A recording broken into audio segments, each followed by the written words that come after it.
With these tough times, it is important to keep in mind that we are all in this together. So throughout this period, our Steve Garagiola is seeking out those people, going out of their way to help others. So today, his travels took him to a Coney Island over in Chesterfield Township. It's been a tough year for the folks here at Jillian's Coney Island, and this virus isn't helping. But if there was ever an example of what it means when they say it takes a village, this is it. It's lunchtime. The phone is ringing. Jillian's gonna help you? Owner Chuck Speckman and his crew are ringing up carry-out orders. But when they take a break, they prepare dozens of bagged lunches to give away. Guys stayed back and we made 300 lunches. This delivery is going to a nearby mobile home community. The kids are home from school, and some families need a little help.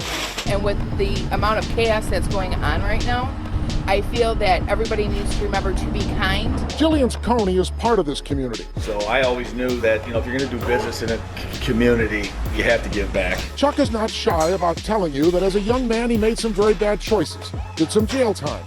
But he had good people reach out to him.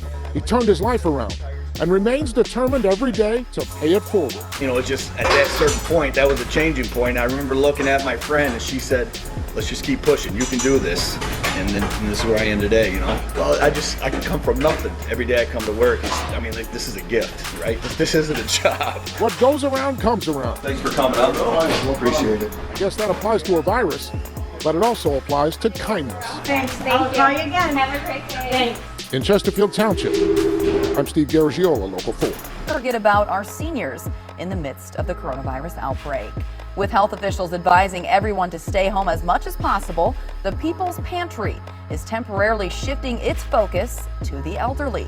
Emily Scarlett spoke with the group's co-founder, and Emily, kind of some good news here. She says they have the food, they just need to find the seniors who need it.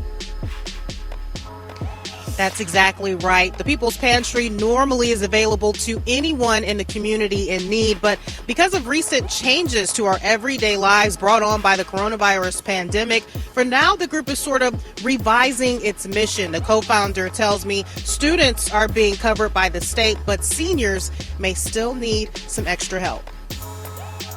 There's no school bus riding around giving to seniors. If we can be a help, let me be a help.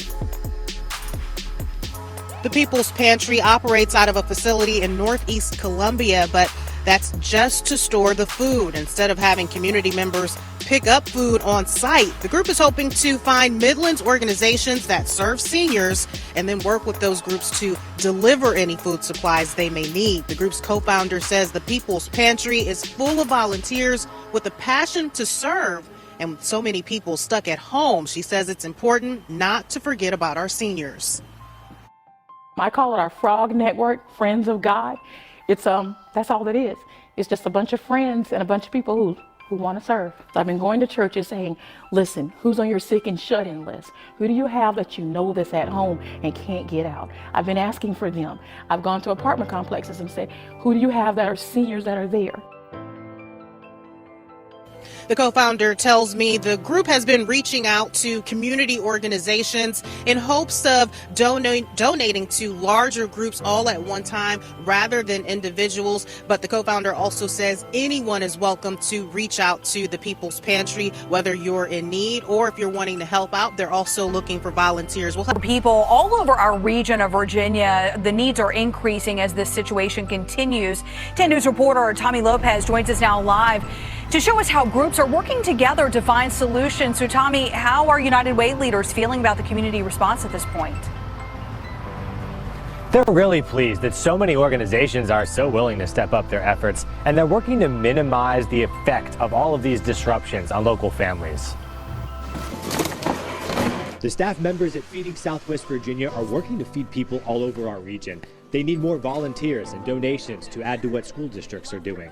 The school systems are doing a great job throughout the Commonwealth, but there are afternoon meals and weekend meals that are needed as well. They want to add additional sites. Staff could start distributing today or tomorrow at the Community Solutions Center on Melrose. Since last week, we have been actively reaching out to partners in the It's just one of the dozens of organizations the Roanoke Valley United Way is coordinating with to connect people to resources. What are some of the key safety net needs? President Abby Hamilton and her staff are trying to find gaps in coverage. One of the most critical needs that we're seeing right now, or at least it's getting back to us from partners, is the need for childcare, especially for our frontline workers, healthcare workers, that also have families themselves. One idea for a solution is for early childhood teachers who aren't working to get connected with families for at-home care.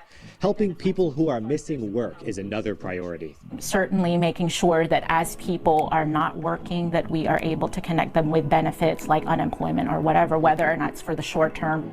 They're hearing that some people can absorb the impacts short term, but would need help if the effects last longer.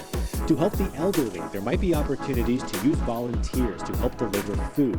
How do we think creatively about things that people can do from home that could support families that are homebound right now or the elderly?